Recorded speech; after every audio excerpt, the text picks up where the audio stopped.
Chief Cordeiro has been a member of the police force for 31 years. He's been a chief, was named chief in May of 2016 by Mayor John Mitchell. And during his tenure as chief, I can say that I've been impressed with efforts to reach out to others in the community, especially young people. Welcome, Chief.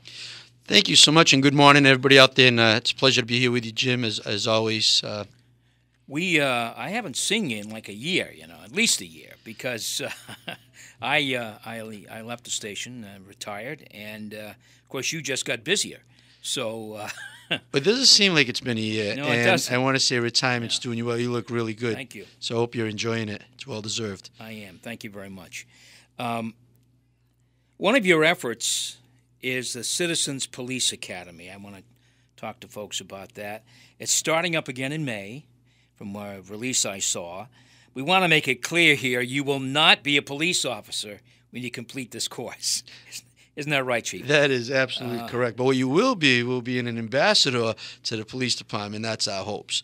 That by going through the academy, you get to know the officer a little bit better, a better understanding of the work that we do and the training that we go through, and be able to understand when you're watching the news or you're engaged in a conversation and they say, well, the police didn't do this or they didn't do that, that you have an understanding that there are laws or some of our training and policies that would prevent a police officer from doing whatever that behavior is or acting in that fashion or going to that next step as sometimes people would expect us to be able to do. And there's a lot of that. And the public always says, geez, why didn't the police do this? And there may be a very good reason for that. 99.9% of the time, there may be a very good reason why that is. It's an attempt, really, to have citizens of New Bedford really better understand the work of the police. You've mentioned that, and the challenges that officers face. First of all, tell me about how you get involved in this program. You can't handle 200 people, but you can handle a pretty good-sized group, I guess. Yeah. Yes, that would be right. So the way to get involved is it's free of charge. There's no charge to attend the Citizens Police Academy. You can go online to newbedfordpd.com. We have applications up on our website. You fill out the application. The academy is scheduled to start the third week of May. Goes about 8 weeks long. We just ask that if you do go through the process, that you commit to coming to all the meetings so we can maximize our efforts and that building that relationship. And you get to maximize your knowledge of the department. So we want people that are going to be committed to it. So give us an idea what these students, citizens/students, will see, will learn, will experience. Well, as I said earlier, first of all, you're going to get to meet some of our officers, which is a big coup for us. You get to see the quality of people that we have working for the Bedford Police Department. You get to interact with some of folks from the community that you probably wouldn't have otherwise. And then you get the curriculum, and that goes to your question. The curriculum is very varied. So we have folks from our juvenile, family service unit, juvenile, domestic violence, sexual assault unit, our detective unit, our gang unit, our narcotics unit. We're going to give you a little bit of law. We're going to take you out to the range and show you that it's not like on TV that you can run or jump and shoot your target and get them every single time. We're going to show you the challenges of how a firearm is operated and the level of training and skill that is needed to operate it. So we're going to give you a little bit of that. Our dive team is going to come and talk to you about what they do, their training, and their capacities and their capabilities. And that's a few of the things that we'll be doing. Active shooters, we're going to talk a little bit about that. In the gang unit especially, what's going on with gangs, give you some information on the labeling, the tattooing, and what qualifies you to be a gang member and that whole, their organizations. Give you a little bit of insight to that and the challenges that the officers have to deal with that. And is there a ride-along, I think, in one earlier Yes, class? we do have. Yes, we do. That's the most the best part, most for our students. They enjoy the ride along with the officers to go on some calls with the officers and see what it's like, a glimpse of the life of a police officer in a cruiser, because you're inside the car with them. So you get to be almost like a police officer, but you don't have to act like one, right? Not quite. Not quite. So How long is this course, Chief? I'm sorry. It's an 8-week course. 8 weeks. Right. This is the second one that we're running since I've been the chief. We've run them in the past, and we had stopped for several years, and we're bringing it back because I really value it to really build relationships and gain some ambassadors to our department. So that's the value. So, yeah, second, we're probably going to do a third one in conjunction with UMass Dartmouth. They have a program, the next chapter, I think it is, folks that are retired and go through they have a variety of learning classes there, and this is going to be one of them for them in the fall. So we'll run in 2 this year, this one and then one in the fall. Is it important for the police department to have ambassadors? I think you feel it is very strongly.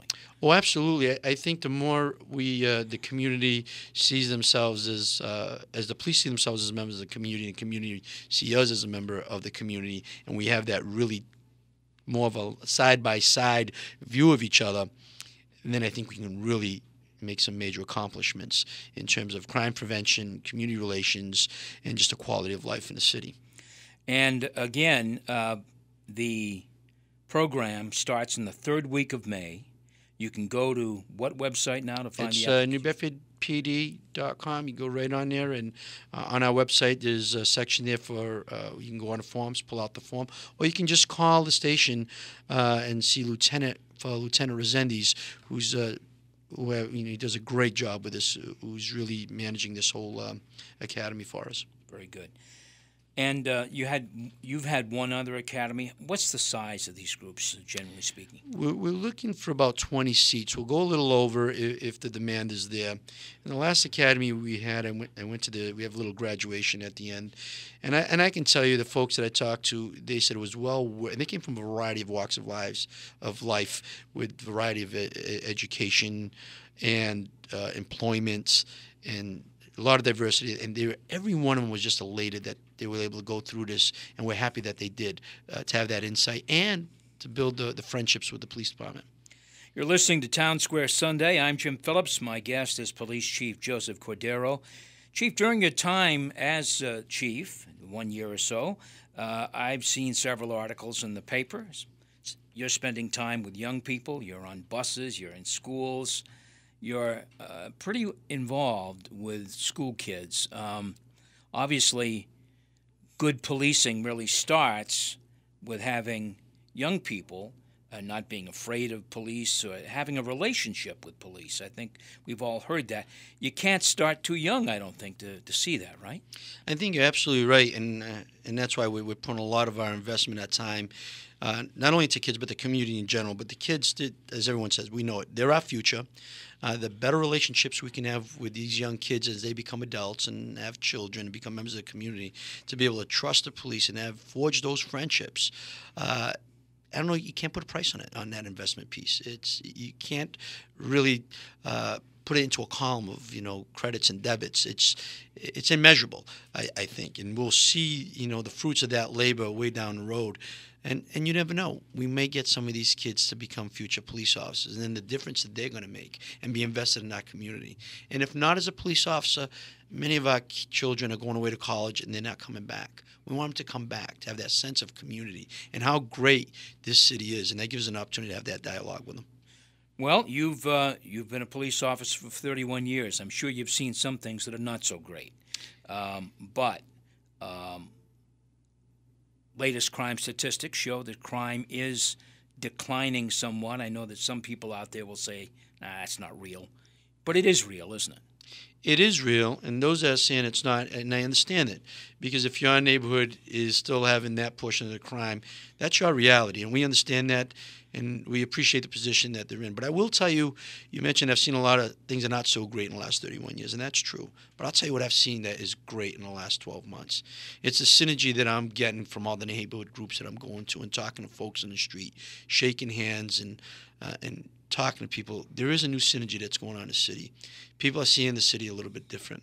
They're becoming a sense of more willingness to volunteer and help their fellow man, if you will. And that's huge. And that's been the best part of the last 12 months, or one of the best things of the last 12 months. Well, that's a great thing, and it must be gratifying to you to see that and say we're making a difference here. All of us, meaning all of city government, and neighborhood groups are making a difference. And when you can say that, that's a pretty positive step and really a step in the right direction. In Wednesday's Standard Times this past week, I read about a new program where police are partnering with the YWCA and Mass in Motion. What is it? How will it work? So we originally got involved with that with Gail Forts, who I have a lot of respect for her and her vision. She was pursuing a grant for this purpose, youth dialogues, to engage youth dialogues with the police department, to foster relationships, and especially with some of the population that may be at risk, the youth at risk. And when I met with her, I was sold, and she pursued that grant, and thankfully, she was able to get it. They were able to hire a consultant that this week, ironically, is going through our department, talking to a variety of officers and getting some insight from our command staff. We had a meeting the other day, and various members of the community's partners, like Maria Rosario from North Star and Jim Mathis from Dennis Memorial and Boys Club, and getting all that information so we can really put a solid, customized package on how we're going to engage the youth in our community and having these dialogues to turn around their path, or some of their path, of destruction and crime and behaviors that we're trying to avoid, and doing that in collaboration with the police so we have better understanding of the youth. Youth has a better understanding of the police, and when they come together and there's a situation of conflict, both sides can try to find a way to de-escalate on both sides so we can have a civil resolution to those conflicts. Do you see, like these youngsters are 12 to 20 is what I read, and do you see the same officers being involved all the way through? Are you going to change it up? How are you going to? So the program that we're putting together, and it's not finalized, but the initial template blueprint we're looking at is training a variety of officers throughout the departments to become trainers. So they will be trained to trainers. So they will be able to train other officers through other departments. And then we have some officers that are going through the training but are not going to have that level of training. So the idea is to continue this training and this dialogue and this continuous viewing of the model that we're developing here and tweaking it as needed so we can go beyond just this grant funding of having these dialogues with the youth in our city. And you say the YWCA was deeply involved in getting the grant. Yes, they spearheaded. Gail Forts started to spearhead that to pursue that grant process and involved us to be a partner. And I was sold within a couple of minutes of talking. The need is there. As you said earlier, we talked about the youth as our future, and the better relationships we can forge with these young men and women that they can trust the police. So when they run into a police officer and they're in an emotional state, something's going on in their life, the officers get there and there's some mutual respect for the police and from us and to them, and we can de-escalate what's going on and then find out what the root cause and then try to work collectively together to resolve it, is what we're aiming for. Look, I'm sure you didn't reinvent the wheel. And Gail didn't reinvent the wheel with this grant and this program. Community dialogues have happened before. What will make this thing successful? What will make this program successful? Well, I think the difference is it's the practitioner and the clients are coming together to have the dialogues. This isn't community leaders having the dialogues. These are what we'd say our customers, and we're the practitioners. We're bringing them together to have these dialogues and try to, from that point, start to see each other differently and start to learn how we can engage better with one another in the controlled environment and out in the streets, in the neighborhoods. So I think that's the big difference here from what we've seen in the past in other type of dialogues. Last question. How important are neighborhood groups to your job? Extremely. Extremely important. Neighborhood groups are extremely important to us, as is citizen and I want to say resident participation would be a better term. Resident participation with the neighborhood groups is essential for us to continue to move forward and resolve all problems, whether it's quality of life, crime problems, substance abuse, any of those issues, community and police relations, all of it. And I think you had, when I mentioned earlier about the synergy that's going on here, I can't take credit for that. I wish I could, but I can't.